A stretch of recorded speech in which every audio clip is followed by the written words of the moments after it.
I'm Shane Kavanaugh, Senior Manager of Research with the GFOA, and appreciate you joining us for our session here today on competing with Netflix, making democracy fun. And we are joined by three able panelists. So to start us off, I'm going to ask our three panelists, Liz, Dion, and Eric, to introduce themselves. So Liz, maybe you could join the stage and tell our audience here a bit about yourself. Hi, Shane. I'm Liz Joyner. I'm founder of the Village Square, and we build civic trust between people who don't look or think alike, and we compete with Netflix. All right, Dion. I know Dion has some bandwidth issues, so she may not be on video, but if you wanted to jump on the mic and share with us your background, that would be great. Fantastic. Thank you. My name is Dion Hines. I'm the assistant to the county manager in Durham, North Carolina. And so in the manager's office, I manage special projects. One of them is developing a community engagement model specifically focused on equity-based co-production, shared decision-making between government, local government, community members, and other institutional partners. Thank you. All right. And then Eric. Hi, everyone. My name is Eric Gordon, and I am a professor at Emerson College, where I also direct the Engagement Lab, which is our laboratory for collaborative design, research, and learning. And I'm also an affiliated researcher at MIT in the Comparative Media Studies department. And I have studied public engagement, technology, governance, and I've done a lot of work in games and play and its role in governance structures. And today, I believe I'll be here as the moderator of this panel. I'm happy to be here. We're going to get us started. We are going to get us started, say a quick poll. So here's our poll. What is the most fun you've ever had in a public meeting? Feel free to elaborate in your chat. There are your choices. So let us know what you think in terms of the most fun you ever had in a public meeting. All right. Well, I can see some of the early answers here that you are in the right session is what these answers are telling me. And now, not to put any pressure on our panelists, but A is not doing too well in our poll, and I'm going to go ahead and guarantee that by the time you leave the session, you will be nailing A. So that's no pressure though. All right, still stabilizing there. All right, cool. I think we're close. I'm going to go ahead and end the poll, share the results, and there we are. Yeah, so you're in the right place. And with that, Liz, I'm going to turn it over to you to take us away. Yeah, great. Of course, no pressure at all, Shane. So I'm going to go ahead and share my screen and show you a couple of pictures from what we do. We have been at this, and actually we had started the Village Square specifically related to a very contentious local debate over whether to buy into a coal plant. And it really got ugly. It got difficult. And we all looked around and thought, there really isn't a good place to hang out with people to talk about the challenges of big local decisions. So in cooperation with elected leaders, both sides of the aisle, we decided to go ahead and start one. And in some ways, we kind of accidentally hit on a big idea, and that is that these local electeds were friends. And so we sort of started to create a civic space that we wanted to be in. And that was the Village Square.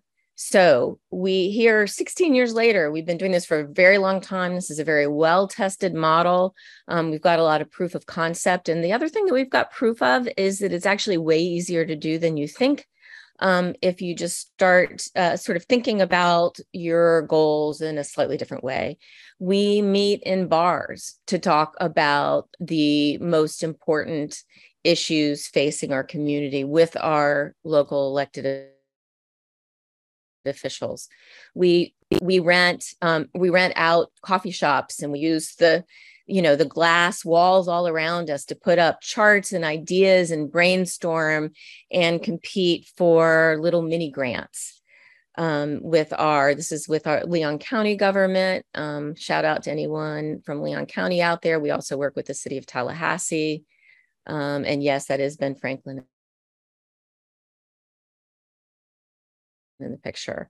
We actually have major conversations across 100 continuous tables in the middle of a downtown street. And we've done that for a number of years. That's called the longest table, in partnership with our leadership Tallahassee group, City of Tallahassee, and Leon County. We host an annual town hall meeting between local electeds and you know, or it's a kind of a must-see event, and it's also on television every year. We have an event called Speed Date Your Local Leaders.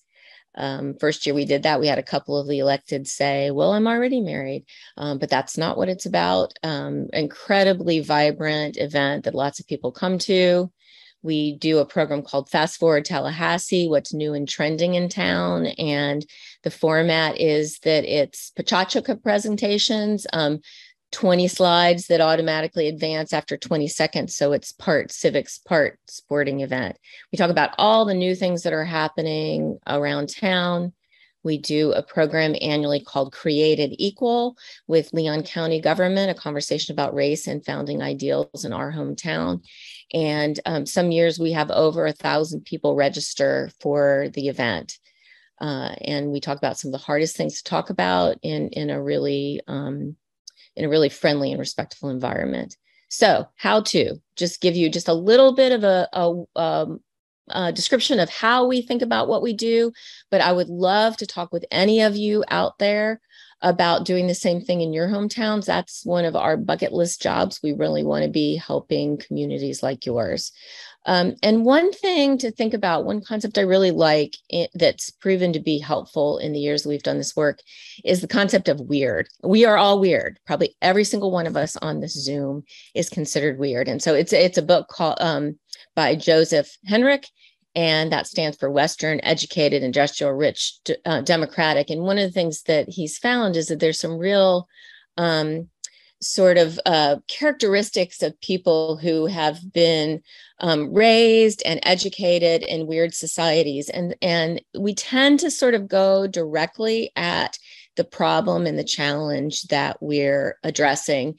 We tend to be much more analytical in our thinking and a little holistic in our thinking. So I'm inviting you to kind of, those dot pictures that if you change your focus, all of a sudden you have a different picture jump out at you. I think that when you're sitting in your next meeting, planning your public engagement, think, this is a room full of weird people. I'm going to shift my focus a little bit and zoom out. And we've been able to be really successful in how we do what we do by doing that.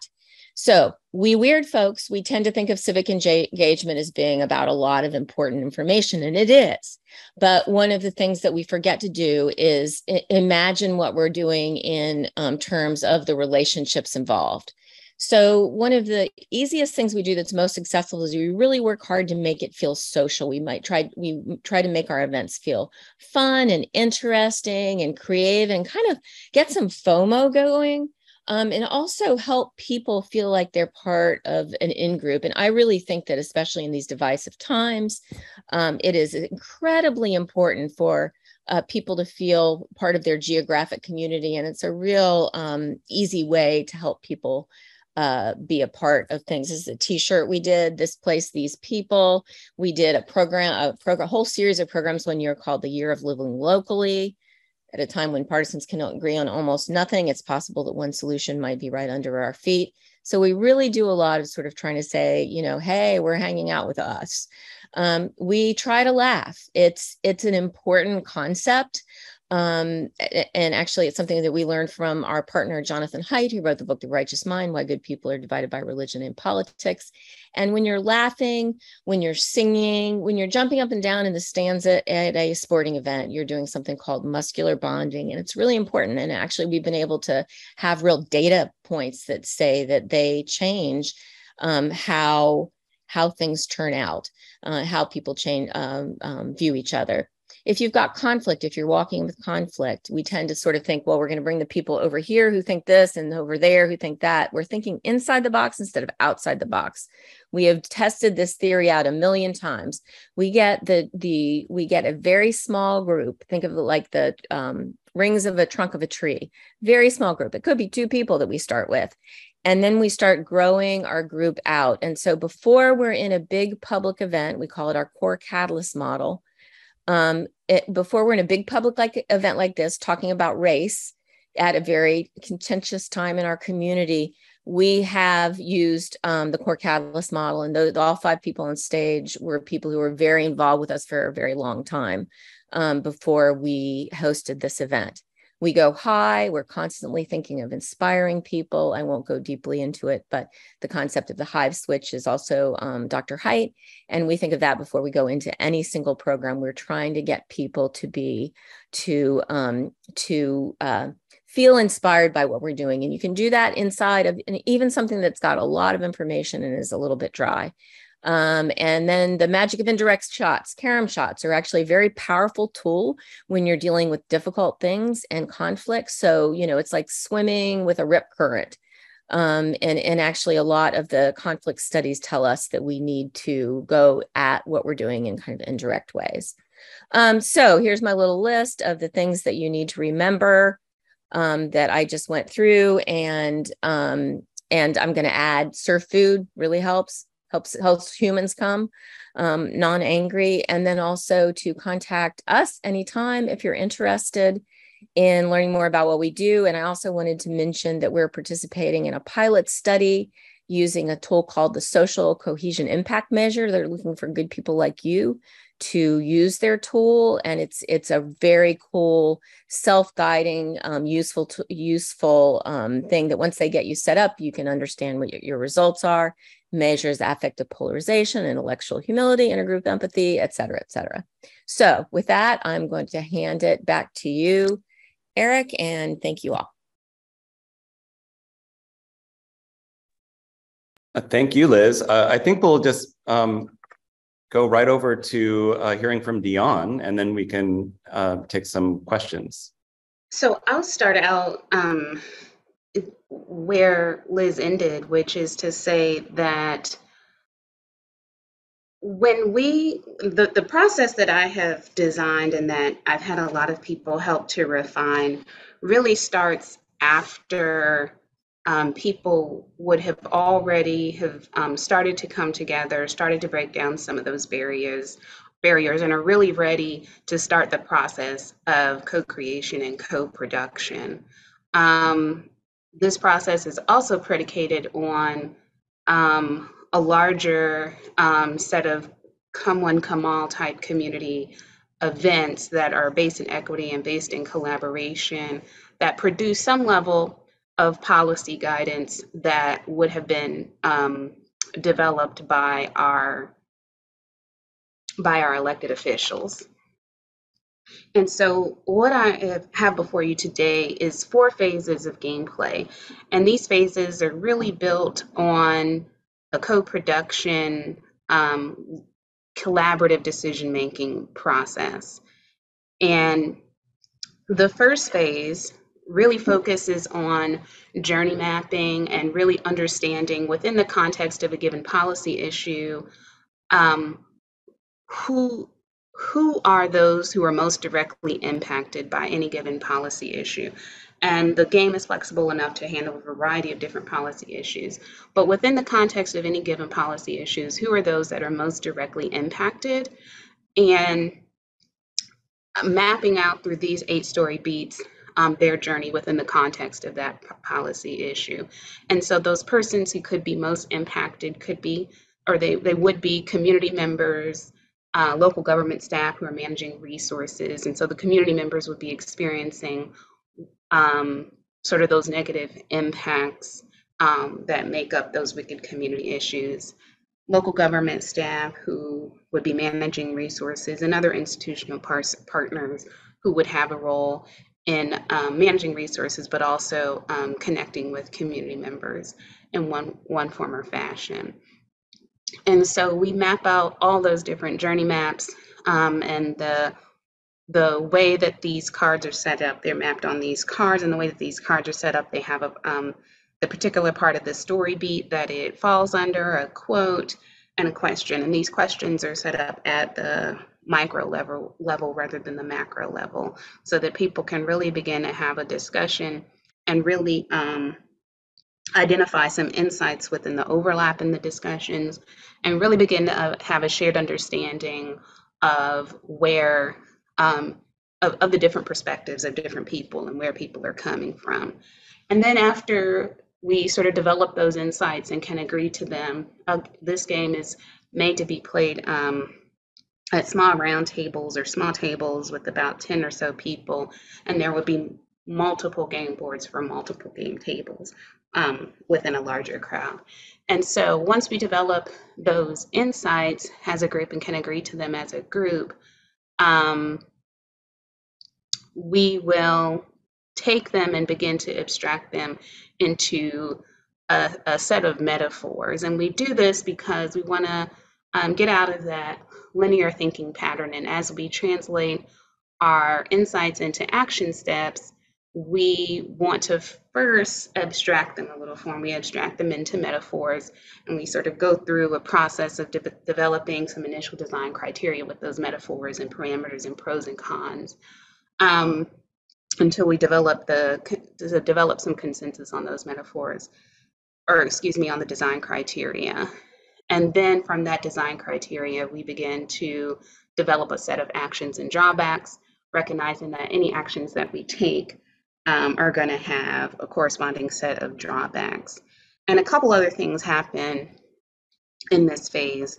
As we continue to move forward in refining this process, what we're going to introduce here is another game framework. And so the larger game framework is what I'm presenting today, but as we move forward, we're going to be doing a game within a game within a game. And so the game framework here would allow us to just explore a little bit more some type of storytelling gaming framework. What is really going on around these issues within the abstracted context? And why do we do this? Why have we chosen a game framework to work through wicked community issues? Well, there are a few reasons. One is that we recognize that there is a power dynamic that can exist when community, local government, and institutional partners come together. And placing everybody in a game framework, in a game context, can help to balance that power dynamic to some degree. Also, we recognize that in deliberative dialogue, there's a push and a pull, and there's some negotiation and some level of dispute resolution that's going to have to go on. And placing that within the context of a game framework in order to reach common ground can be helpful. It can be helpful in terms of detaching very sensitive emotions and heated emotions. It can be helpful in detaching that from the work that we're doing. So that's one of the reasons that we're choosing to work within the context of a game framework. But anyways, so we work within these game frameworks to really hash out what the design criteria is going to be before we move that into a set of actions and drawbacks.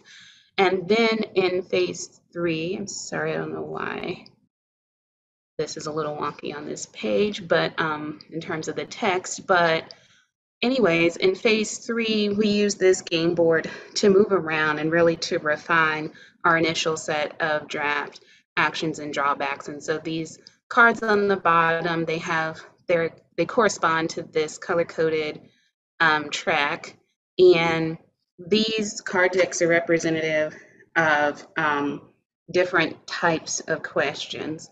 And so one card deck, they're all based in equity, but one card deck is focused on equity in the context of value. Another is focused on equity in the context of sustainability. When we talk about sustainability, we mean sustainability as it relates to being able to sustain the set of actions and drawbacks that we come up with.